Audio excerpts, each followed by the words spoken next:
మహాఘనుడును మన రక్షకుడునైన యేసుక్రీస్తు శ్రేష్టమైన నామమునకు మహిమ కలుగునుగాక.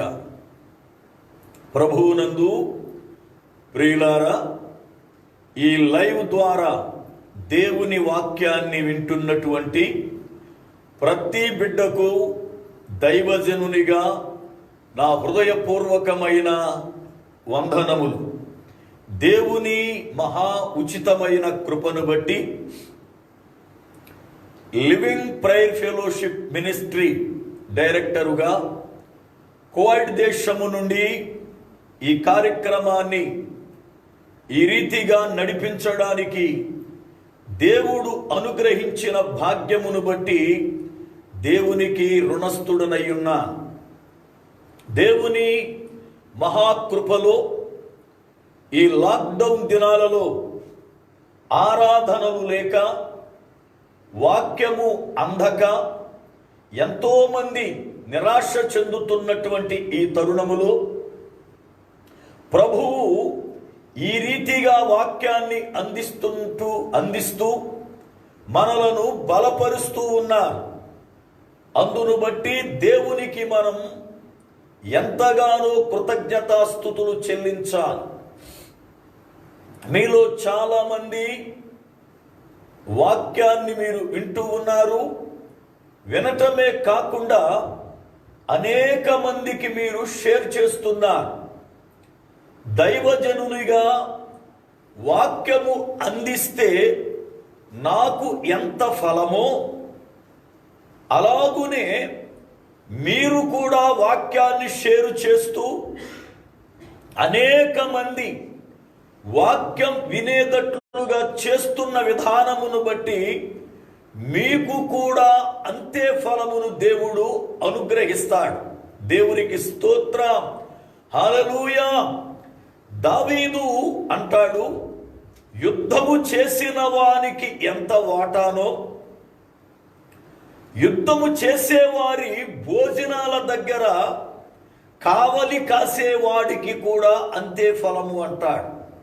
కనుక ఈ పరిచర్యలో నాతో పాటు ఆయా స్థలాలలో వాక్యము వింటూ అనేక మంది ఈ వాక్యము వినాలని షేర్ చేస్తున్న ప్రతి బిడ్డకు దైవజనునిగా నా హృదయపూర్వకమైన వందనములు.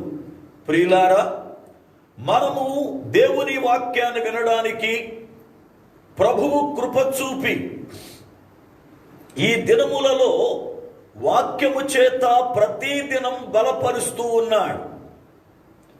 మనము చాలా భయంకరమైనటువంటి అపాయకరమైన దినములలో ఉన్నాం. అపోస్తులుడైన పౌలు గారు చెప్పిన మాట నెరవేర్పును చూస్తున్నాం. ఆయన తిమోతికి 2వ ఉత్తరాన్ని వ్రాస్తూ, నా కుమారుడ తిమోతి, అంత్య దినములలో అపాయకరమైన కాలములు వచ్చునని తెలుసుకొనుము అంటాడు. 2వ పత్రిక 3వ అధ్యాయం 1వ వచనములు. ఇప్పుడు ఆ అపాయకరమైన దినముల యొక్క విధానాన్ని చూస్తున్నాం. ఒక ప్రక్కన కరోనా వైరస్సు, ఒక ప్రక్కన మిడతల దండులు, ఒక ప్రక్కన తుఫానులు, ఒక ప్రక్కన ఆకలి చావులు, ఒక ప్రక్కన ఆర్థిక పరమైనటువంటి కృంగుబాటు, ఇలా ఎన్నో ప్రపంచ దేశాలను అతలం కుతలం చేస్తూ ఉన్నాయి. అయితే దేవుని యొక్క చిత్తం ఏదో అది జరిగి తీరుతూ ఉంది గనుక మనము ఆ చిత్తానికి తల వంచి దేవుని యొక్క చిత్తము జరిగించబడాలి గనుక మనము మన ఆత్మీయ జీవితాన్ని కొనసాగించాలి. దేవునికి స్తోత్రం, హల్లెలూయా. ప్రియులారా, వాక్యాన్ని వినడానికి సిద్ధపడ్డారా? బైబిల్ గ్రంథాన్ని, నోట్సును, పెన్నును తీసుకొని కూర్చున్నారా? ఇక మీ పనులన్నీ కూడా చక్కగా సిద్ధపరచుకొని వాక్యం వినడానికి కూర్చోనండి. వాక్యం వినే సమయములో మీ తలంపులను అటు ఇటు చెదరిపోనీయొద్దు. జాగ్రత్తగా వాక్యాన్ని వింటూ దాన్ని వ్రాసుకొని వాక్యం అయిన తరువాత మీరు ఖాళీగా ఉన్న సమయములో మరొక్కసారి వాక్యాన్ని పరిశీలించాలని నా మనవి. ఎందుకు అనంటే, మనం వింటున్న వాక్యం అది వాక్యానుసారమైనదో కాదో మనకు గ్రహింపు అవ్వాలి అంటే మరలా ఒక్కసారి దాన్ని మనం పరిశీలించాలి. నేనే కాదు, అనేక మంది నేడు దైవజనులు ఈ యొక్క ఫేస్బుక్ ద్వారా, యూట్యూబ్ ద్వారా, జూమ్ ద్వారా, వాట్సాప్ ద్వారా, ఇంకా ఇతర వాటి ద్వారా వాక్యాన్ని అందిస్తూ ఉన్నారు. అయితే దైవజనునిగా నా మనవి, ఏ దైవజనుడు అందించని మీరు వాక్యం విన్న తరువాత అది వాక్యానుసారమైన బోధగా ఉందో లేదో పరిశీలించాలి అని నా మనవి.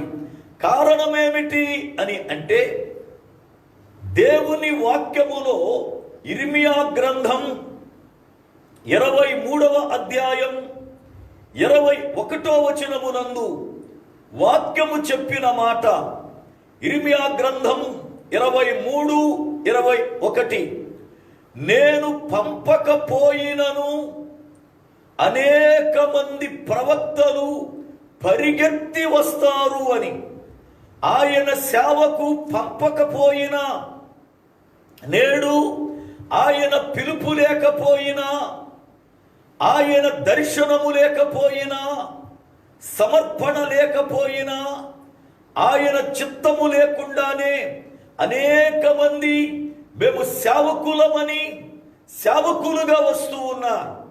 అయితే ఆయన అంటాడు ఆ వచనములో, నేను పంపించిన సేవకునికి నేను పంపకుండా పరిగెత్తి వచ్చే సేవకుడికి తేడా ఏమిటి అని అంటే, నేను ఎవరినైతే పిలిచి నా సేవ కొరకై నేను వాడుకుంటున్నానో, ఏ వ్యక్తి అయితే నా చేత పిలువబడిన దైవజనుడో, ఆ దైవజనుడు ప్రజలు దుష్టత్వము నుండి మళ్ళుకొని నా వైపు తిరిగేటట్లుగా వాళ్లను సిద్ధపరుస్తాడు. నిజమైన దైవజనుడు, నేను ఏర్పరచుకున్న దైవజనుడు ప్రజలను పాపములో నుండి బయటకు నడిపించి దేవుని వైపు తిరిగేటట్లుగా వారిని సిద్ధపరుస్తాడు. ఆ వ్యక్తి ఆ రీతిగా ఇతడు దైవజనుడు అని మనం గుర్తుపట్టాలి. కనుక నేడు ప్రతివారు దైవజనులు కాదు, ప్రతిదీ వాక్యానుసారమైన బోధ కాదు. అందుకే వాక్యమును మీరు పరిశీలించి అది వాక్యానుసారముగా ఉందో లేదో గ్రహించి ఈ కడవరి దినములలో మీ ఆత్మీయ జీవితాన్ని బలపరుచుకోవాలని నా మనవి. ఎంతో మంది బిడ్డలు ఈ యొక్క వైరస్ ప్రభావం వల్ల ఆయా దేశాల్లో ఉన్నవారు ఎన్నో ఇబ్బందులు పడుతూ ఉన్నారు, ఎన్నో సమస్యలు ఎదుర్కొంటూ ఉన్నారు. అయినప్పటికీ దేవుని కృపలో దేవుడు మనలను క్షేమముగా ఉంచినందుకు దేవునికి మనము ఎంతో కృతజ్ఞతాస్తుతులు చెల్లించాలి. దేవునికి స్తోత్రం, హల్లెలూయా. నేడు వాక్యాన్ని ధ్యానం చేద్దాం, జాగ్రత్తగా వాక్యాన్ని పరిశీలన చేద్దాం. నిన్నటి వరకు యెషయా గ్రంథము 21:11 వచనమును కొన్ని రోజులుగా ధ్యానించాం.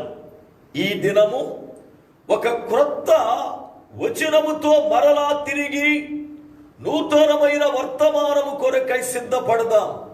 ఈ దినం ప్రారంభిస్తున్న ఈ వాక్యం ఎన్ని రోజులకు ముగుస్తుందో తెలియదు, కానీ ఈ లాక్డౌన్ ఎత్తేసి శుక్రవారములు ఆరాధనలకు ఆ యొక్క ప్రభుత్వం కృపనిచ్చి దేవుని యొక్క వాక్యాన్ని ప్రకటించుకోవడానికి అవకాశాన్ని కల్పించే అంతవరకు ఈ లైవ్ ద్వారా దేవుని వాక్యాన్ని మనము విందాం. దేవునికి స్తోత్రం, హల్లెలూయా.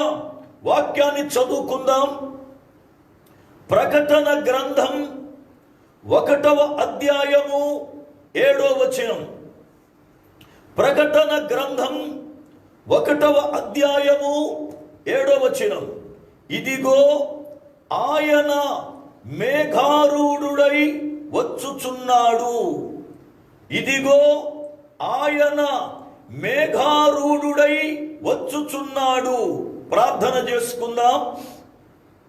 సర్వకృపానిధివగు పరమ తండ్రి, మీ శ్రేష్టమైన ఉన్నతమైన నామము కొరకై స్తోత్రాలు చెల్లిస్తూ ఉన్నాను.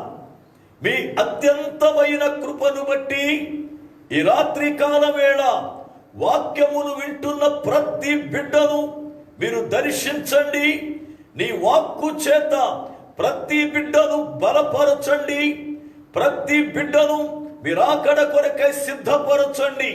దైవజనునిగా నన్ను మీ చాటున మరుగుపరిచి ప్రభువా మమ్మల్ని బలపరిచి నీ రాకడ కొరకై సిద్ధపరచి మీ పాత్రగా వాడుకొనుమని యేసుక్రీస్తు శ్రేష్టమైన నామమున ప్రార్థిస్తున్నాను పరమ తండ్రి, ఆమేన్. దేవునికి స్తోత్రం, హల్లెలూయా. ప్రభువునందు ప్రియులారా, వాక్యము వింటున్న మీ అందరికీ దైవజనునిగా మరొక్కసారి నా హృదయపూర్వకమైన వందనాలు. దేవుని లేఖనములో ప్రకటన గ్రంథం 1వ అధ్యాయం 7వ వచనము చదువుకున్నాం. అక్కడ ఇదిగో ఆయన మేఘారూఢుడై వచ్చుచున్నాడు అని ప్రియులారా ఒక వార్తను లోకానికి దూత అందిస్తూ ఉన్నాడు. జాగ్రత్త గమనించాలి నా మాటలు. పరిశుద్ధ గ్రంథములో యేసు ప్రభు వారి యొక్క రాకడలను గూర్చి మొత్తం గ్రంథములో 560 సార్లు వ్రాయబడి ఉంది. ఒక్క క్రొత్త నిబంధనలోనే 380 సార్లు ఆయన రాకడను గూర్చిన సంగతులు వ్రాయబడ్డాయి. పౌలు గారు రాసిన 13 పత్రికలలోనే 50 సార్లు ఆయన రాకడను గూర్చి వ్రాశాడు. ఈ ప్రకటన గ్రంథములో ఆయన వచ్చుచూ ఉన్నాడు అన్నటువంటి మాటలను గూర్చి 6 పర్యాయాలు వ్రాయబడి ఉంది. అయితే ఈ 6 పర్యాయాలలో కూడా 3 విధములైనటువంటి విధానాలు మనం చూస్తాం. ఎలాగూ అని అంటే ప్రకటన గ్రంథం 1:7లో ఇదిగో ఆయన మేఘారూఢుడై వచ్చుచున్నాడు అని దూత ప్రకటన చేస్తూ ఉన్నాడు. బాగా గమనించాలి నా మాటలు. ఈ వచనం ఈరోజు ప్రారంభము గనుక ఉపోద్ఘాతాన్ని ముందుగా మీకు వివరణ చేస్తున్నా. సమయమును బట్టి మనం ఈ వాక్యము లోతుల్లోనికి దినదినము పరిశుద్ధాత్ముని చేత నడిపించబడుదుము గాక. ఆమేన్. లేఖనములో ప్రకటన 1:7 నందు యేసు ప్రభువారు చెప్పిన మాట కాదిది, నేను వస్తున్నాను అని. ఆయన వచ్చుచున్నాడని దూత ప్రకటన చేసిన మాట. కారణమేమిటి అని అంటే బైబిల్ గ్రంథములో 66 పుస్తకాలను మన యొద్ద ఉన్న గ్రంథములో చూస్తున్నాం. రోమన్ క్యాథలిక్ వారి దగ్గర ఉన్న బైబిల్ గ్రంథములో 73 పుస్తకాలు ఉన్నాయి. అంతేకాకుండా ఇంకా ఇతర గ్రంథాలు కూడా ఉన్నట్లుగా వాక్యమును బట్టి మనకు అర్థమవుతుంది. ఈ మధ్యనే ఆషేరు గ్రంథం అనబడుతున్న గ్రంథము దొరికినట్లుగా శాస్త్రవేత్తలు ప్రకటన చేశారు. ఆషేరు గ్రంథం అనగా యెహోషువ యుద్ధము చేస్తున్నప్పుడు, సూర్యుడా నీవు గిబియాలో ఆగుము, చంద్రుడా నీవు అయ్యాలోయలో ఆగుమని చెప్పినప్పుడు సూర్యుడు చంద్రుడు ఒక దినమెల్లా కూడా నిలిచిన సంగతిని ఆషేరు గ్రంథములో వ్రాసినట్లుగా యెహోషువ గ్రంథములో చూస్తాం. అనగా ఆషేరు గ్రంథం అనేది ఒకటి ఉంది అని బైబిల్ బోధించింది. అది ఈ మధ్యనే దొరికింది. కనుక బైబిల్ గ్రంథములో ఉన్న పుస్తకాలు ఇవి కాకుండా ఇంకా కూడా కొన్ని ఉన్నాయి అని మనకు అర్థమవుతుంది. ఉదాహరణకు కొన్ని పుస్తకాలు ఉన్నాయి అనడానికి కొన్ని విషయాలు నేను మీకు చెబుతాను. చూడండి, సంఖ్యాకాండము 21వ అధ్యాయము, సంఖ్యాకాండము 21వ అధ్యాయం 15వ వచనం. యెహోవా సుడిగాలి చేతనైనట్టు వాహేబును అర్నోనులో పడు ఏరులను 6 దేశ నివాస స్థలములకు తిరిగి మోయాబు ప్రాంతములకు సమీపముగా ప్రవహించు ఏరుల మడుగులను పట్టుకొనెను అను మాట యెహోవా యుద్ధముల గ్రంథములో వ్రాయబడి ఉన్నది. అనగా యెహోవా యుద్ధముల గ్రంథం అనే ఒక గ్రంథం ఉన్నట్లుగా లేఖనాన్ని చూస్తాం. ఎలాగున పరిశుద్ధ గ్రంథములో 66 పుస్తకములు కాకుండా ఇంకా కొన్ని పుస్తకములు ఉన్నట్లుగా బైబిల్ గ్రంథమే మనకు సాక్ష్యం ఇచ్చింది.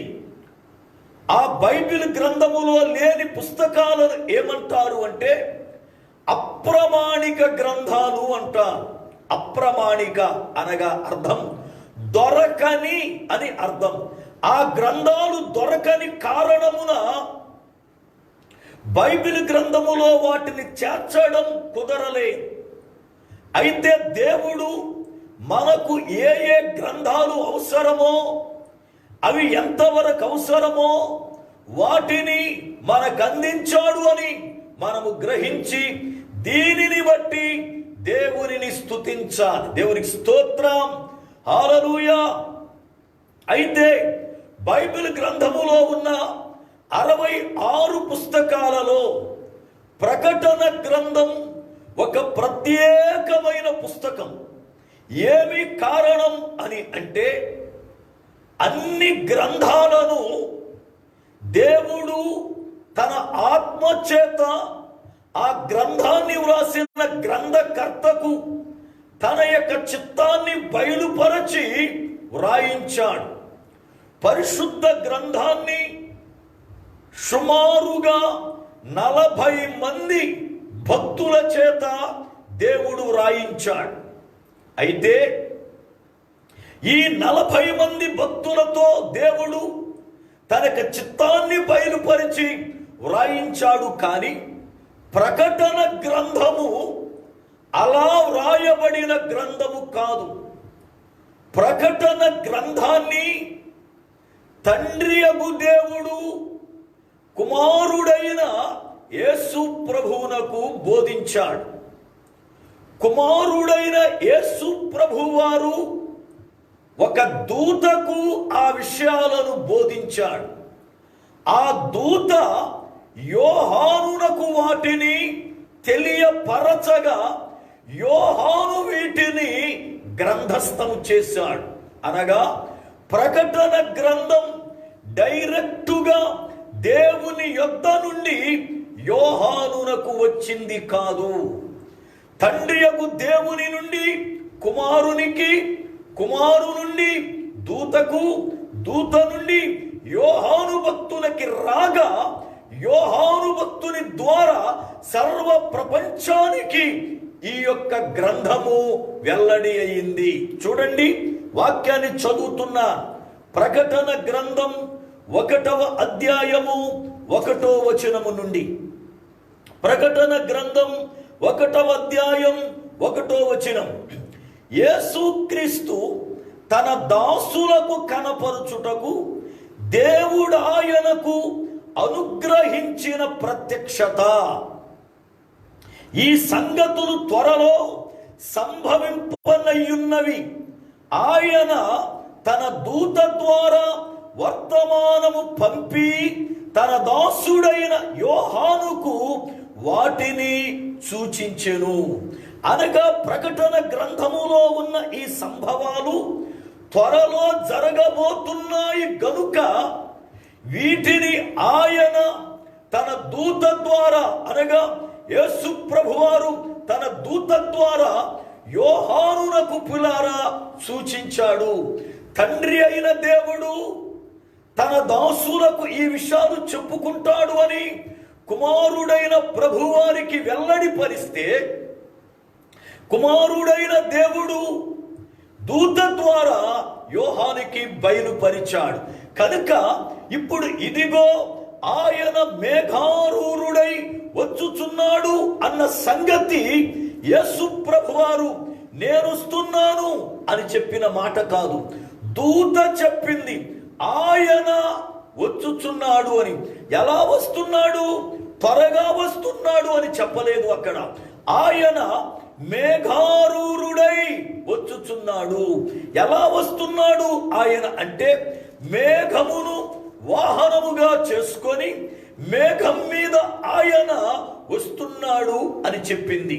అయితే ప్రకటన గ్రంథం 3వ అధ్యాయం 11వ వచనమునందు, ప్రకటన గ్రంథం 3వ అధ్యాయం 11వ వచనమునందు యేసు ప్రభువారే స్వయముగా ఫిలదెల్ఫియా సంఘముతో మాట్లాడారు. చూడండి, ప్రకటన 3:11. నేను త్వరగా వచ్చుచున్నాను. గమనించాలి, ఇక్కడ యేసు ప్రభువారే ఫిలదెల్ఫియా అనబడుతున్న ఆసియాలో ఉన్న 6వ సంఘముతో మాట్లాడుతూ ఉన్నప్పుడు నేను త్వరగా వచ్చుచూ ఉన్నాను అని ఆయనే స్పష్టముగా మాట్లాడాడు. మరొక్క మాట, ప్రకటన గ్రంథం 16వ అధ్యాయం 16వ వచనం. ప్రకటన గ్రంథం 16వ అధ్యాయం 16వ వచనం. ఇదిగో నేను దొంగవలే వచ్చుచున్నాను. ఇక్కడ ప్రభువే స్పష్టముగా మాట్లాడిన మాట. నేను త్వరగా వచ్చుచున్నాను అనలేదు, నేను మేఘారూరుడనై వచ్చుచున్నాను అనలేదు, నేను దొంగవలే, అనగా ఎవనికి తెలియని రీతిగా, మనుషులు ఊహించని రీతిగా, దొంగ ఏ రీతిగా శబ్దము లేకుండా వస్తాడో, దొంగ ఏ రీతిగా అకస్మాత్తుగా వస్తాడో, దొంగ ఏ రీతిగా మనుషులు ఊహించని రీతిగా వస్తాడో ఆ రీతిగా నేను వస్తున్నాను అని ప్రభు చెప్పాడు. అలాగునే ప్రకటన గ్రంథం 22వ అధ్యాయం 7వ వచనం, 12వ వచనం, 20వ వచనం, 3 వచనాలు కూడా చదువుతున్నా. ప్రకటన గ్రంథం 22వ అధ్యాయం 7వ వచనం, 12వ వచనం, 20వ వచనం. చూడండి, 7వ వచనం. ఇదిగో నేను త్వరగా వచ్చుచూ ఉన్నాను. జాగ్రత్తగా గమనించాలి. ఇక్కడ ఇదిగో అని కేక వేసి నేను త్వరగా వచ్చుచున్నాను అని చెప్పాడు. ప్రకటన 3:11లో నేను త్వరగా వస్తున్నాను అన్నాడు గాని ఇదిగో అన్న కేక లేదు. ప్రకటన 16:16లో ఇదిగో అన్న కేక ఉంది. బాగా గమనించాలి. ప్రకటన 1:7లో ఇదిగో ఆయన వస్తున్నాడు అన్న కేక ఉంది.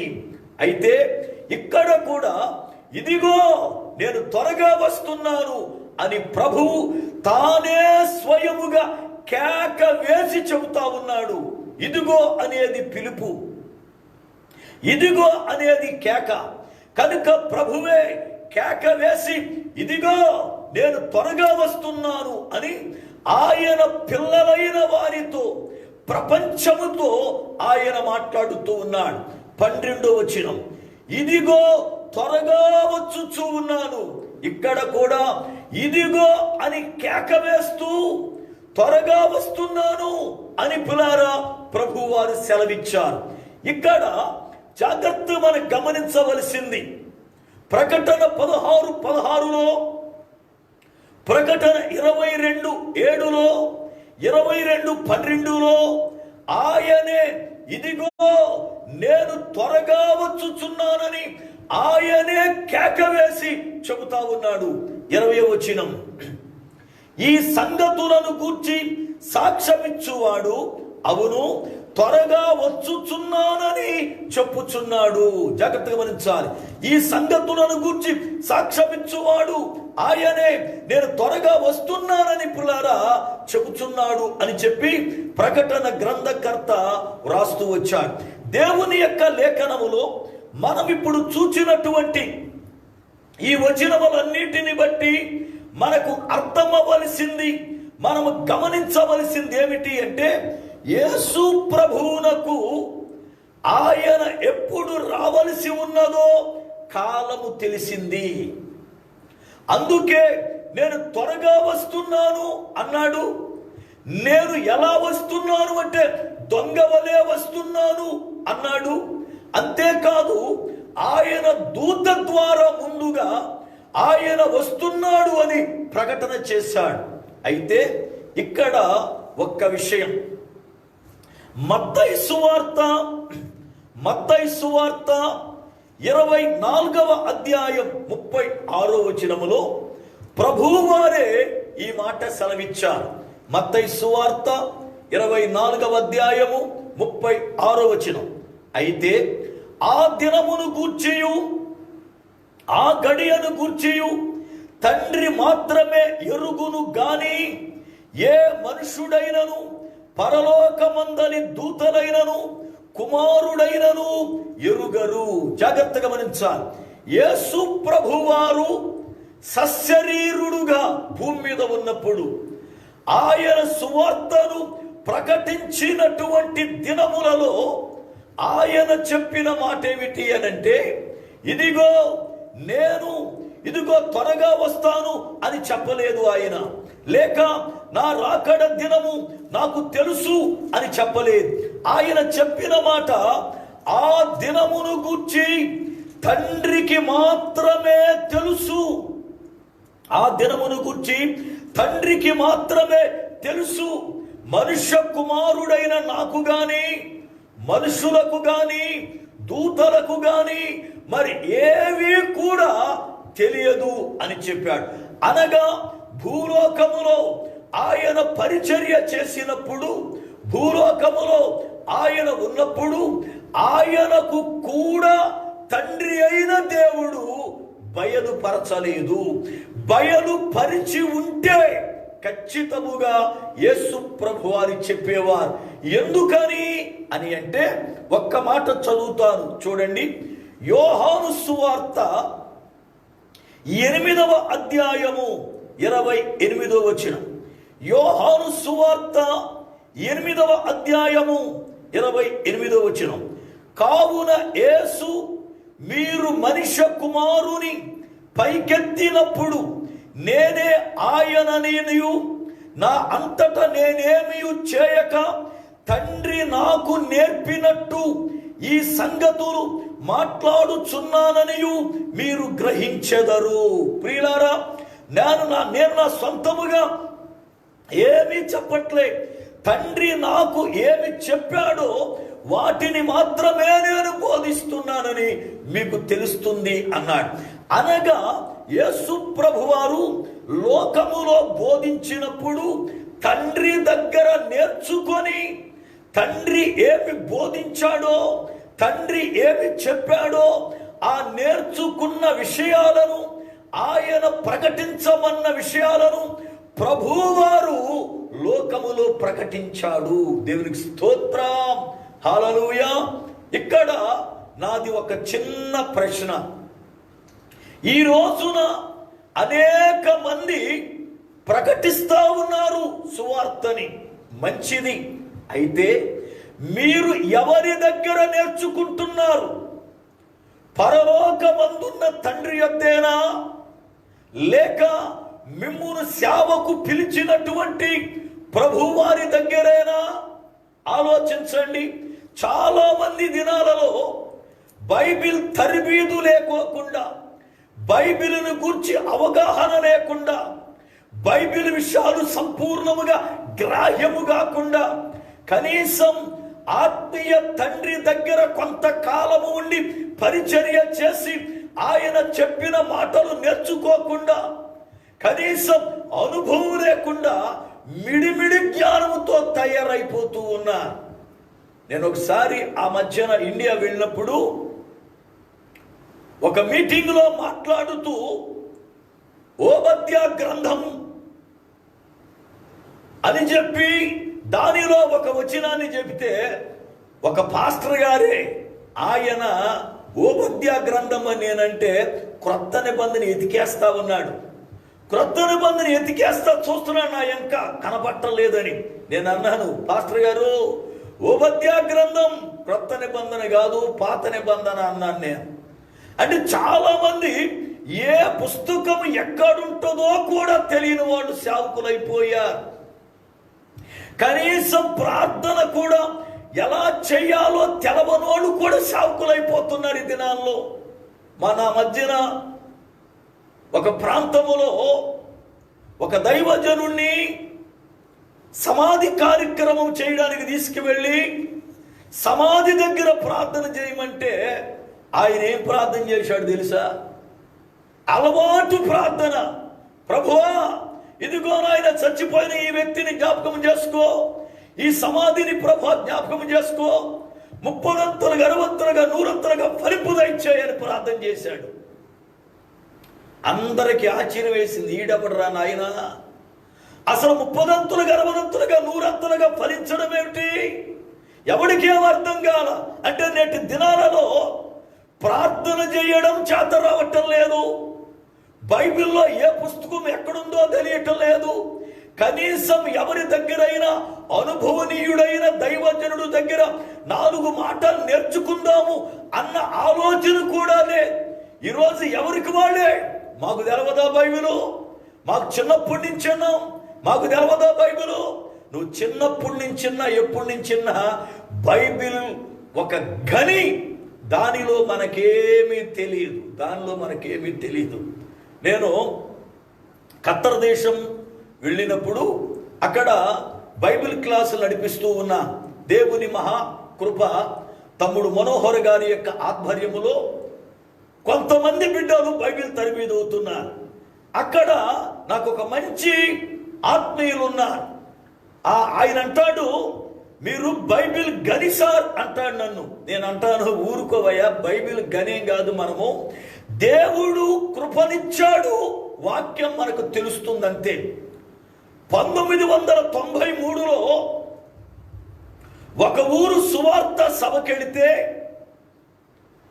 నా వెనుక ఇంకొక స్పీకర్ ఉన్నాడు, నేను ముందు మాట్లాడుతున్నా.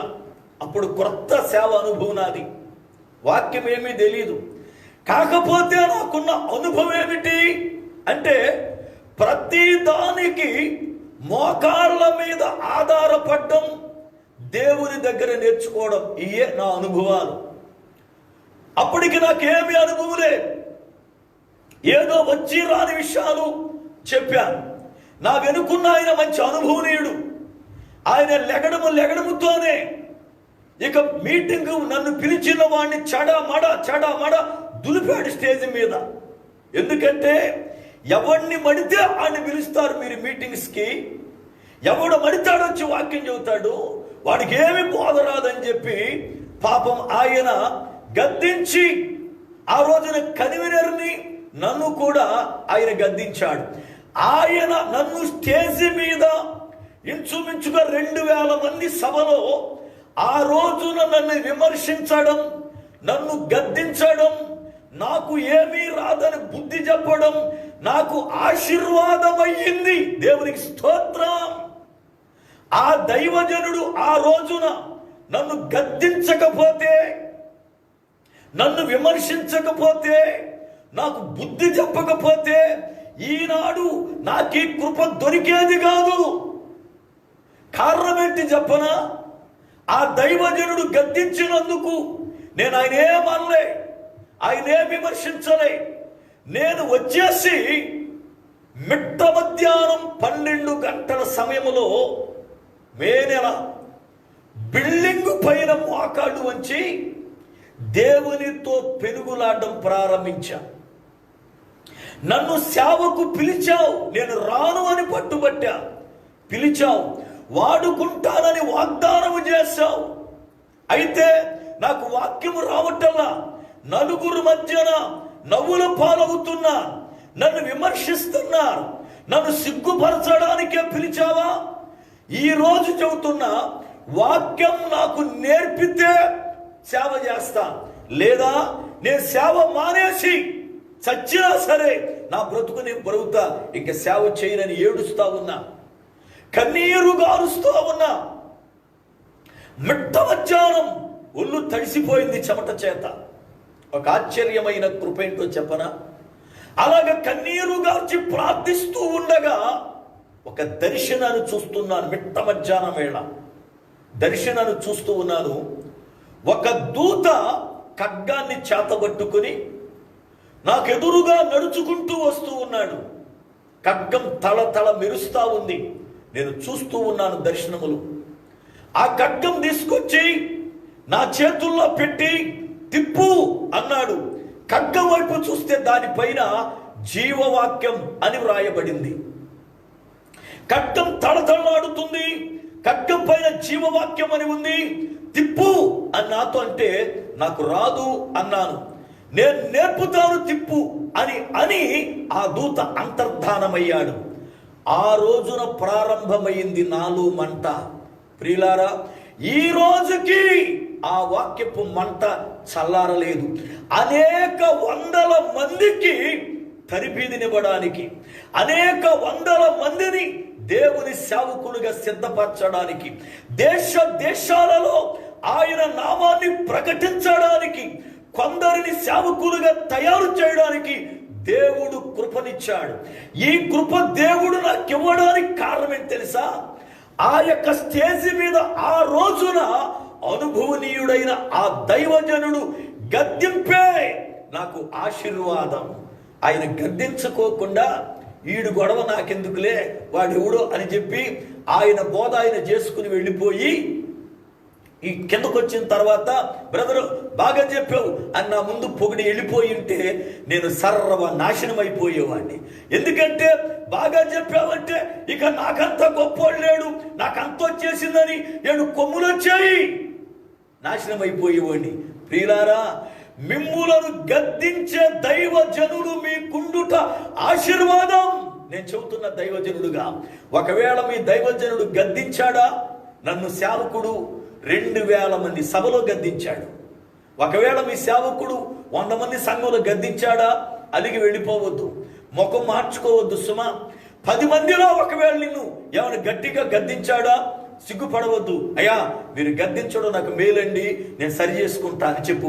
గద్దిస్తే ఒకవేళ అలిగేసి వెళ్ళిపోతే నష్టపోయేది నీవే. గద్దిస్తే ఒకవేళ పులారా ముఖం మార్చుకుంటే నష్టపోయేది నీవే. నీ తప్పుని తప్పుగా దైవజనుడు చెప్పాడు కనుక అతనికి ఏమీ నష్టములే. కానీ నువ్వు ముఖం మార్చుకొని అలిగేసి వెళ్ళిపోయి విమర్శించాడని బాధపడిపోయి ఇక ఎన్నడూ ఆయన దగ్గరికి వెళ్ళకపోతే నష్టపోయేది నీవే, నష్టపోయేది నీవే. నేను చెబుతాను, పొగుడేవాడు మనతో ఉండే కన్నా మన లోపాలను అనుక్షణం మనకి చెబుతూ మనల్ని దిద్దేవాడు మనతో ఉండడం మనకు ఆశీర్వాదకరం. హల్లెలూయా, హల్లెలూయా. ఈ రోజున మనం ఎందుకు నాశనం అవుతున్నామో చెప్పనా? మన చుట్టూ పొగిడే వాళ్ళనే ఉంచుకుంటాం.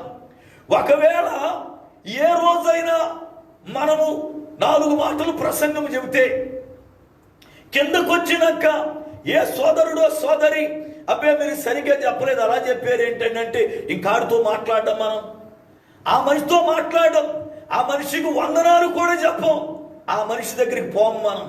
ఇక ఎంతసేపు కిందకి రాగానే నువ్వు తప్పు చెప్పినా, చేతగాక చెప్పినా, కిందకి రాగానే బ్రదర్ అద్భుతంగా చెప్పావంటే ఇంకా ఆడితో ఇక సంకా ఏమండి గుద్దుకుంటూ తిరుగుతూ ఉంటాం. జాగ్రత్త సుమా. పొగిడేవాడు కన్నా లోపాలను ఎత్తి చెప్పేవాడు మనకి మిత్రుడు పిల్లారా. ఎందుకంటే వాడు విమర్శించినట్లు కనబడుతుంది, వాడు మన శత్రువులా కనపడతాడు, కానీ వాడు మనలను దిద్దేవాడు, మనం దిద్దేవాడు. చాలా మంది విషయాల్లో పిల్లలు ఒప్పుకోరు. కనుక బైబిల్ గ్రంథము అనేది ఒక లోతైన గని. ఇది ఎన్నో వేల సంవత్సరాలుగా ప్రకటించబడుతూ ఉన్నా ఇంకా నూతనముగా ఉంటూ ఉంది. దేవునికి స్తోత్రం, హల్లెలూయా. ఇది చదువుతున్నప్పుడు ఎంత మాధుర్యమో. కీర్తనాకారుడైన దావీదంటాడు, దేవా నీ వాక్యం నాకు దొరికినప్పుడు క్రొవ్వు మెదడు దొరికినట్లుగా ఉంది అన్నాడు. వాక్యం రుచి తెలిసిన వాడికి వాక్యము చదువుతున్న కొద్దీ ఎంత రుచిగా ఉంటుందో, ఎంత రుచి ఉంటుందో. కానీ మనలో కొంతమంది సోమరపోతులు ఉంటారు. బైబిల్ ఒక్కసారి చదివేసి, నేను బైబిల్ ఒక్కసారి చదివేశా, 2 సార్లు చదివా, నాకంతా తెలుసని ఇంకా బైబిల్ చదవడం మానేసి సోమరపోతులకు నిద్రపోతా ఉంటారు. జాగ్రత్త. బైబిల్ గ్రంథాన్ని ఎంత చదివితే అంత మాధుర్యాన్ని పొందుకుంటావు. బిల్లీ గ్రహం గారు ఆయన బ్రతుకున్నప్పుడు ఒక ఇంగ్లీష్ మ్యాగజైన్ ఆయన రన్ చేస్తూ ఉండేవారు. ఆ మ్యాగజైన్లో ఒకసారి ఆయన ఏం చెప్పాడు అంటే, నేను పరిశుద్ధ గ్రంథాన్ని 125 సార్లు చదివా, అయితే ఇప్పటికీ నాకు ఆ గ్రంథములో ఏమీ అర్థం కాలేదు, దేవుని ప్రేమ అన్న మాట తప్ప అన్నాడు. ఎంత అద్భుతమైన సాక్ష్యం. 125 సార్లు చదివిన గొప్ప దైవజనుడు, 180 దేశాలకు సువార్త అందించిన అగ్రగణ్యుడు, దేవుని గొప్ప సేవకుడు నాకేమీ తెలియలేదు అన్నాడు. అంటే మనం ఏ పాటి వారము? ఒక్కసారి 2 సార్లు బైబిల్ చదివి నాకన్నా గొప్పోడు లేడని, నాకన్నా ఎవడికి తెలియదని ఇక మన ఇష్టానుసారంగా 3 ముక్కలు ఇచ్చుకుని తయారైపోతున్నాం. జాగ్రత్త. దేవుని వాక్యం చదివే కొద్దీ ఎంత మాధుర్యము, ఎంత శ్రేష్టతనిస్తుందో మీరు ఆలోచించండి. యేసు ప్రభువారు అంటాడు, నేను నా తండ్రి యొద్ద నేర్చుకున్నవే మీకు బోధిస్తున్నా, ఆయన నాకు నేర్పిన విషయాలే మీకు చెబుతున్నా. అంటే తప్పనిసరిగా వాక్యాన్ని బోధించే సేవకుడు నేర్చుకోవాలి. దేవునికి స్తోత్రం, హల్లెలూయా. దేవుని పాదముల యొద్ద నేర్చుకోవాలి, అనుభవనీయులైన దైవ జనుల యొద్ద నేర్చుకోవాలి. కొన్ని ప్రియులారా, ఆత్మ సంబంధమైనటువంటి థియాలజీ బైబిల్ కాలేజీలు ఉన్నాయి, వాటిలో అనుభవనీయులైన దైవ జనుల దగ్గర నేర్చుకోవాలి. అంతేగాని యేసు ప్రభు శిష్యులు ఎక్కడ నేర్చుకున్నారు? యేసు ప్రభువే నేను తండ్రి దగ్గర నేర్చుకున్నాను అని అంటే, యేసు ప్రభు శిష్యులు ఎక్కడ నేర్చుకున్నారు? ఆడు సేవ చేయట్లా అనేది పనికిమాలిన క్వశ్చన్. ఎందుకంటే యేసు ప్రభువారే నేను నేర్చుకున్నాను అన్నప్పుడు మన శిష్యులకి ఆయన నేర్పకుండా ఉంటాడా? అంటే శిష్యులు యేసు పాదాల దగ్గర నేర్చుకున్నారన్న జ్ఞానం మనకు రావాలి. జాగ్రత్త సుమ. దేవుని లేఖనములు యేసయ్య అంటాడు, ఆయన నాకు ఏం చెప్పాడో అయ్యే మీకు చెబుతున్నా. అంటే లోకములో సువార్త ప్రకటించినప్పుడు తండ్రి యొక్క దేవుడు కుమారుడైన ప్రభు వారికి నీ రాకడ ఇది అని చెప్పాల. అందుకే ఆయన అన్నాడు, కుమారునికి కూడా తెలియదు అన్నాడు. అయితే ఆయన మరణించాడు, పునరుద్ధానుడయ్యాడు, ఆరోహణమై వెళ్ళిపోయాడు. వెళ్ళిపోయినటువంటి సుమారు 65 సంవత్సరాల తరువాత, అనగా యోహాను ఈ ప్రకటన గ్రంథాన్ని వ్రాసింది క్రీస్తు శకం 96-98 మధ్య కాలములో. ఎందుకంటే ఆ సమయములో ఆయన పద్మాద్వీపం అనబడుతున్న ద్వీపములో ఒక పరవాసిగా ఉన్నాడు. ఆ సమయములో దేవుడు భవిష్యత్ కాల విషయాలను దర్శనమిచ్చి ఆయన చేత వ్రాయించాడు. యేసు ప్రభువారు ఆరోహణుడై క్రీస్తు శకం 30వ సంవత్సరములో వెళ్ళిపోయాడు ఆయన పరలోకానికి. ఆయన వెళ్ళిన అనగా 96-98 మధ్య కాలం, అంటే సుమారు 65-68 సంవత్సరాల మధ్య కాలములో ఈ యొక్క పుస్తకం రాశారు. అంటే ఆయన వెళ్ళిన కొన్ని సంవత్సరాలకి తండ్రియగు దేవుడు, ఇదిగో నీవు ఫలానా సమయానికి వెళ్ళాలి అని దేవుడు నిర్ణయించిన కాలాన్ని కుమారుడికి బయలుపరిచాడు. ఎందుకంటే తండ్రి అయిన దేవుడు ఏది చేసినా ముందుగా దానికి ఒక నిర్ణయ కాలాన్ని నిర్ణయిస్తాడు. ఉదాహరణకు మీకు అర్థమవడానికి చెబుతున్నా, అబ్రహామునకు సంతానము లేనప్పుడు ఆయన మామ్రేలో సింధూర వృక్షము యొద్ద కూర్చున్నప్పుడు 3 వ్యక్తులు అబ్రహాం దగ్గరకు వచ్చారు. అబ్రహాం విందిచ్చాడు.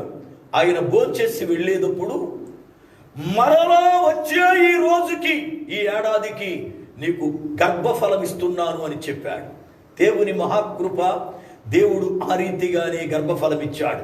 అయితే ఆదికాండం 21వ అధ్యాయం 2వ వచనములో రాయబడిన మాట, ఆదికాండం 21:2 వచనములో, నిర్ణయ కాలమున దేవుడు షారాను జ్ఞాపకము చేసుకొనిను అంటాడు. నిర్ణయ కాలం అనగా ఈ కాలానికి షారా గర్భవతి అవ్వాలని దేవుడు ముందుగానే నిర్ణయించాడు. ప్రసంగి గ్రంథకర్త అయిన సొలొమోను మహారాజు ప్రసంగి గ్రంథం 3వ అధ్యాయం 1వ వచనం అంటాడు, ప్రసంగి 3:1, ప్రతి దానికి సమయము కలదు, ప్రతి దానికి సమయం ఉంది, ప్రతి దానికి సమయం ఉంది. కనుక దేవుడు పులారా అంత్యదినమున, అంత్యకాలమున ఎప్పుడు ప్రభువారు రావాలో తండ్రియగు దేవుడు ముందుగానే ఆ కాలాన్ని నియమించాడు. అందుకే మలాకి గ్రంథకర్త అంటాడు, మలాకి గ్రంథం 4వ అధ్యాయం 1వ వచనములో, మలాకి 4:1 అంటాడు, అంత్యదినమున ఆయన నియమించిన దినము అంటాడు. నియమించాడు అంటే తండ్రియగు దేవుడు ఆ దినమును ముందుగానే నియమించాడు. దానియేలు గ్రంథములో నిర్ణయ కాలం అన్న పదం 6 సార్లు దగ్గర రాయబడింది. నిర్ణయ కాలము, ప్రతి దానికి తండ్రియగు దేవుడు ఒక కాలాన్ని నిర్ణయించాడు. ఇదిగో ఈ 2020లో కరోనా వైరస్ రావాలి అని నిర్ణయమైంది, ఆ కాలములో వచ్చింది. ఈ కాలానికి ఇది తొలగించబడాలి అని నిర్ణయమైతే అది తొలగించబడుతుంది. అనగా ప్రతి దానికి దేవుడు ముందుగానే ఒక కాలాన్ని నియమించాడు. ఇప్పుడు యేసు ప్రభువారు పరలోకమునకెళ్ళిన తరువాత ఆయన ఎప్పుడు వస్తున్నాడో, ఎప్పుడు రావాలో ఆయనకు తెలిసింది. భూమి మీద ఉన్నప్పుడు ఆయనకు తెలియదు. అందుకే భూమి మీద ఉన్నప్పుడు కుమారుడికి కూడా తెలియదు అన్నాడు. ఇప్పుడు ఆ కుమారుడే తండ్రి వద్దకు వెళ్ళినప్పుడు, తండ్రి కుడిపార్శ్వాన కూర్చున్నప్పుడు ఆ విషయం తెలిసింది గనుక ఇప్పుడు అంటున్నాడు, నేను త్వరగా వస్తున్నా, నేను త్వరగా వస్తున్నా, నేను త్వరగా వస్తున్నా. అంటే ఆయన వచ్చే సమయం ఆయనకు తెలిసింది. ఆయన వచ్చే గడియ ఆయన ఎరుగును, ఆయన ఎరుగును. అయితే ముందుగా దూత ద్వారా ప్రియులారా ఆయన ప్రకటిస్తున్నాడు, ఆయన ఇదిగో ఆయన మేఘారూరుడై వచ్చుచున్నాడు అని. పులారా ఎలా వస్తున్నాడు ఆయనంటే మేఘారూరుడై, మేఘమును వాహనముగా చేసుకుని వస్తున్నాడని. మేఘమును వాహనముగా చేసుకుని ఎక్కడికి వస్తున్నాడు ఆయన? బాగా గమనించాలి. ఈ వాక్యములో ఉన్నటువంటి ఒక లోతైనటువంటి భావగర్భితమైన మాట. మేఘము అనేది మనకు కనబడుతుంది, దీన్ని వాయుమండలం అన్నాం. ఆ మేఘమండలాన్ని దాటితే సూర్యుడు, చంద్రుడు, నక్షత్రాలు, పాలపుంతలు, ఉపగ్రహాలు, మన వాళ్ళు పంపించిన శాటిలైట్స్ ఉన్నాయి, దాన్ని జ్యోతుల మండలము అన్నాం. దాన్ని దాటితే మహా ఆకాశము అన్నాం. అంటే మన పైన 3 ఆకాశాలు ఉన్నాయి. పౌలు గారు అంటాడు, కొరింథీ 2వ పత్రిక 12వ అధ్యాయము 2-3 వచనములు. కొరింథీ 2వ పత్రిక 12వ అధ్యాయము 2-3 వచనములు. 14 సంవత్సరముల క్రిందట ఒక మనుషుణ్ణి నెరుగుదును, అతడు 3వ ఆకాశమునకు కొనిపోబడెను అంటాడు. అంటే మన తల పైన 3 ఆకాశాలు ఉన్నాయని పౌలు గారు సెలవిచ్చాడు. అయితే క్రింద నుండి చూస్తే మొదటిది వాయుమండలము, దాన్ని మేఘమండలం అంటాం. రెండవది జ్యోతుల మండలము, మూడవది పులారా మహా ఆకాశము అన్నాం. ఇప్పుడు యేసు ప్రభువారు మేఘమును వాహనముగా చేసుకుని మేఘారూరుడై వస్తున్నాడు. అంటే పరలోకములో మేఘాలు లేవు, ఈ కనబడుతున్న మొదటి ఆకాశములో మేఘాలు ఉన్నాయి. అంటే యేసు ప్రభువారు 3వ ఆకాశము దాటి 2వ ఆకాశము దాటి కిందకు వచ్చే 3వ ఆకాశములోనే మేఘాలు ఉన్నాయి కనుక ఇప్పుడు ఆయన పరలోకములో బయలుదేరి మొదటి ఆకాశమైన మహా ఆకాశము దాటి 2వ ఆకాశమైన ఆ యొక్క జ్యోతుల మండలము దాటి 3వ ఆకాశమైన వాయు మండలములోకి వస్తే మేఘం ఆయనకు దొరుకుతుంది. ఆ మేఘముని ఎక్కి ఎక్కడికి వస్తున్నాడు ఆయన? మేఘారుడై వచ్చుచున్నాడంటే ఆ మేఘం ఎక్కి ఎక్కడికి రావాలంటే కిందకి రావాలి.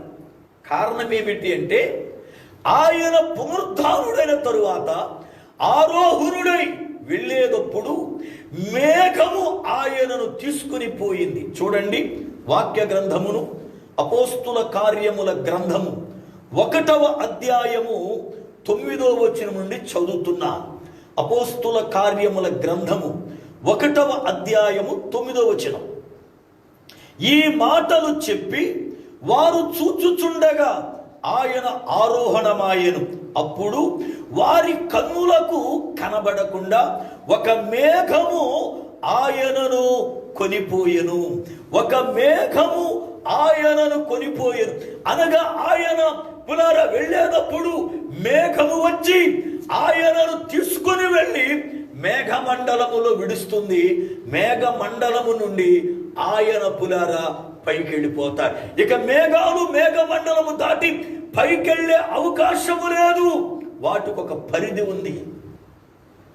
అంటే ఇప్పుడు ప్రభు మేఘం ఎక్కాలి అంటే పైనుండి 3వ ఆకాశంలోకి రావాలి, అది ఎక్కి కిందకు రావాలి. అయితే ఇప్పుడు ఈ మాట జాగ్రత్తగా మీరు వినండి. మేఘము ఎక్కి ఆయన వచ్చుచున్నాడు అనంటే మేఘం 3వ ఆకాశములో ఉంది గనుక 3వ ఆకాశమున ఆయన వచ్చి మేఘాన్ని వాహనముగా చేసుకుని ఆయన వచ్చుచూ ఉన్నాడు. అయితే సంఘమే ఆయన దగ్గరికి ఎత్తబడాలి కదా. పరిశుద్ధ గ్రంథము ప్రకారం ఇప్పుడు మనం దేని కొరకు సిద్ధపడుతున్నాం? దేని కొరకు వాక్యాన్ని వినాలి అంటే సంఘము ఎత్తబడుతూ ఉంది. ప్రభువారు పెళ్లి కుమారుడుగా ఆకాశ మధ్యమునకు వస్తున్నాడు అని చెప్పి మనం ఎదురు చూస్తున్నాం. ఆకాశ మధ్యమునకు పరలోకము నుండి ప్రభువు రావాలంటే మేఘము వాహనముగా అక్కరలేదు. గమనించాలి, పరలోకము నుండి ఆకాశ మధ్యమునకు రావాలి అంటే మేఘం అక్కరలేదు ఆయనకి. ఒకవేళ కిందకు రావాలి అంటే మేఘం అవసరం. అక్కడ నుండి 3వ ఆకాశం నుండి మేఘం మీద రావాలి. అయితే ఇప్పుడు పులార సంఘమే ఆ ఆకాశ మధ్యమునకు ఎత్తబడుతుంది గనుక ప్రభువారు పరలోకము నుండి ఆకాశ మధ్యమునకు వస్తాడు గనుక అక్కడ ప్రభువు మనము కలుసుకుంటాం. మరి ప్రభువు మనము అక్కడే కలుసుకుంటే మేఘారూరుడై ఎక్కడికి వచ్చుచున్నాడు, ఎందుకు వస్తున్నాడు, ఎప్పుడు వస్తున్నాడు, మనం తెలుసుకోవలసిన విషయాలు చాలా ఉన్నాయి. పైగా ఆయన పెళ్లి కుమార్తె కొరకు ఆకాశ మధ్యమునకు వచ్చే సమయములో దొంగవలే వస్తున్నాను అన్నాడు కదా. అనగా ఎవరికి తెలియదు, ఆ రాకడ అకస్మాత్తుగా ఉంటుంది అని వాక్యం బోధిస్తున్నప్పుడు మనము చదువుకున్న ప్రకటన గ్రంథం 1వ అధ్యాయం 7వ వచనములో ఆయన మేఘారూరుడై వచ్చుచున్నప్పుడు భూజనులందరూ ఆయన చూచెదరు, ఆయనను పొడిచిన వారును ఆయన చూచెదరు, ఆయనను చూచి రొమ్ము కొట్టుకొందురు అన్నాడు. అంటే ప్రజలందరికీ కనబడతాడు ఆయన. ప్రజలందరికీ కనబడేటట్లయితే అది రహస్యమైన రాకడ కాదు. ప్రజలందరికీ కనబడేటట్లయితే అది దొంగవనే నేను వచ్చుచున్నాను అన్న రాకడ కాదు. ఎందుకంటే దొంగ అందరికీ కనబడేటట్లు రాడు కదా. అంటే యేసు ప్రభువారు మేఘారూరుడై వచ్చుచున్నాడు అన్నటువంటి ఈ రాకడ, దూత ప్రకటించిన ఈ రాకడ ఏదో ఒక అద్భుతమైన రాకడను మనకి జ్ఞాపకం చేస్తుంది. అయితే ఆయన వచ్చుచున్నాడు అన్నటువంటి మాటను గురించి ముందు మనము నేర్చుకుని అప్పుడు దానిలో ఉన్న లోతేమిటో మనము ధ్యానము చేద్దాం. ఆయన వచ్చుచున్నాడు అని పులారా, నేను త్వరగా వచ్చుచున్నానని ప్రభువు చెప్పాడు. అలాగనే నేను దొంగవలే వచ్చుచున్నానని ప్రభువు చెప్పాడు. ఇదిగో నేను వస్తున్నాను అని, త్వరగా వస్తున్నానని ప్రభువు చెప్పాడు. ఆయన అన్ని పర్యాయాలు మనకు చెబుతున్నాడు అంటే అర్థం ఏంటో తెలుసా? మనము సిద్ధపడి ఉండాలి అని అర్థం.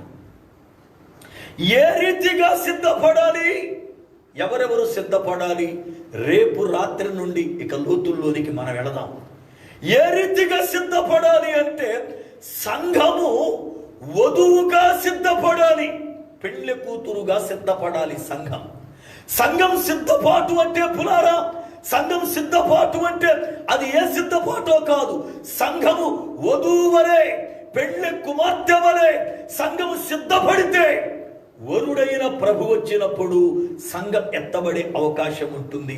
అయితే నేడు సంఘం పెళ్లి కూతురుగా సిద్ధపడుతుందా, లేక ఇంకా ఏ రీతిగానైనా సిద్ధపడుతుందా? జాగ్రత్తగా గమనించాలి. సంఘం పెళ్లి కూతురుగా సిద్ధపడాలి. పెళ్లి కూతురుగా సంఘం సిద్ధపడాలి అంటే ఏ ఏ రీతులుగా, ఏ ఏ అనుభవాలలోనికి సంఘం వెళ్ళాలి, ఆ అనుభవాలలో ఎలాగ మన ఆత్మీయ జీవితాన్ని కట్టుకోవాలి అనే విషయాలను పులారా మనం ఎంతో నేర్చుకోవలసిన వారమై ఉన్నాం. ఈ దినం ఇదిగో ఆయన త్వరగా వచ్చుచున్నాడు అన్న మాటను వింటున్న మన జీవితాల్లో ఆయన రాకడ ప్రభువుకి తెలుసు కనుకనే వస్తున్నాను అని చెప్పాడు. అనగా కాలం నిర్ణయమైంది. అయితే కాలం నిర్ణయమైంది కానీ సంఘమే ఇంకా పెళ్లి కూతురుగా సిద్ధపడలేదు, పెళ్లి కూతురుగా తయారవ్వలేదు. పెళ్లి కూతురుగా సిద్ధపడాలి అంటే ఏ రీతిగా సిద్ధపాటు ఉంటుందో, మనం ఏ రీతిగా సిద్ధపడాలో రేపు రాత్రి పరిశుద్ధాత్మ దేవుడు ఆ విషయాలను మనకు సవివరముగా బోధించునుగాక. ఆమేన్. ప్రార్థన చేసుకుందాం. ప్రార్థన. సర్వకృపానిధివగు పరమ తండ్రి, మీ శ్రేష్టమైన ఉన్నతమైన నామము కొరకై స్తోత్రాలు వందనాలు చెల్లిస్తున్నాను. నీ అత్యంతమైన కృపను బట్టి ఈ రాత్రి కాల వేళ లేఖనములలో నుండి ఎన్నో విషయాలు ప్రభువా మీరు మాకు బోధిస్తున్నారు. మీకు స్తోత్రాలు.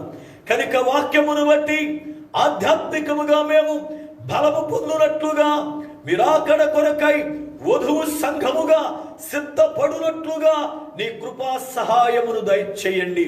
ఈ రాత్రి ఈ లైవ్ ద్వారా వాక్యము వింటున్న ప్రతి బిడ్డతో నాయన మీరు మాట్లాడండి, వారిని బలపరచండి.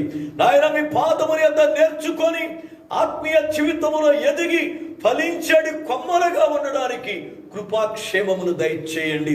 వాక్యం వింటున్న ప్రతి కుటుంబములో ఉన్న బలహీనతలు మీరు తొలగించండి. ప్రతి కుటుంబాన్ని ప్రభువా నాయన మీరు ఆశీర్వదించండి. ఎంతో మంది బిడ్డలు ఈ కడవరి దినములలో రకరకములైన ఇబ్బందుల చేత, ఇరుకుల చేత నాయన నలిగిపోతూ ఉన్నారు, కృంగిపోతూ ఉన్నారు. కృప చూపుమని ప్రార్థన చేస్తున్నా, సహాయము దయచేయమని ప్రార్థన చేస్తున్నా. అనేక మంది బిడ్డలకు ఉద్యోగాలు లేక, అనేక మంది బిడ్డలకు ఆర్థిక పరమైన ఇబ్బందులతో, అనేక మంది బిడ్డలు ఆయన ఆరోగ్యపరమైన ఇబ్బందులతో, అనేక మంది ఇబ్బందులు ప్రభా బిడ్డలు ఎదుర్కొంటూ ఉన్నారు. ప్రయాణాలకు సరైన సౌకర్యాలు లేక నశించిపోతూ ఉన్నారు. కనుక నేను ప్రతి బిడ్డను కూడా నీ కనికరము చొప్పున జ్ఞాపకం చేసుకోమని ప్రార్థన చేస్తున్నా. ప్రతి బిడ్డను నాయన నీ కృప చేత నాయన నింపుమని ప్రార్థన చేస్తున్నా. అయ్యా, ఈ కడవరి దినములలో ఈ రీతిగా వాక్యము చేత మమ్మలను బలపరిచి మాతో మాట్లాడుచున్న మీ గొప్ప కృప కొరకై స్తోత్రాలు, వందనాలు చెల్లిస్తూ యేసు నామమున ప్రార్థిస్తున్నాను పరమ తండ్రి, ఆమేన్. మన పరమ తండ్రి అయిన దేవుని ప్రేమయు, ఆయన కుమారుడైన యేసుక్రీస్తు వారి కృపయు, పరిశుద్ధాత్మ దేవుని యొక్క అన్యోన్య సహవాసము, ఆయన సన్నిధి మనకును సకల పరిశుద్ధులకును సదాకాలము తోడయుండి నడిపించునుగాక. ఆమేన్, ఆమేన్. ప్రభువునందు ప్రియులారా, ఈ లైవ్ ద్వారా ప్రతిదినం వాక్యం వింటూ ఉన్నారు. అందును బట్టి దేవునికి మహిమ. నిన్నటి దినమున కొంతమంది బిడ్డలు లైవ్ మాకు రాలేదండి అని ఫోన్ చేశారు. అయితే లైవ్ రాలేదు అంటే అక్కడ మీ దగ్గరే ఏదో నెట్ ప్రాబ్లమో లేక మీ ఫోన్ ప్రాబ్లమో జరుగుంటుంది.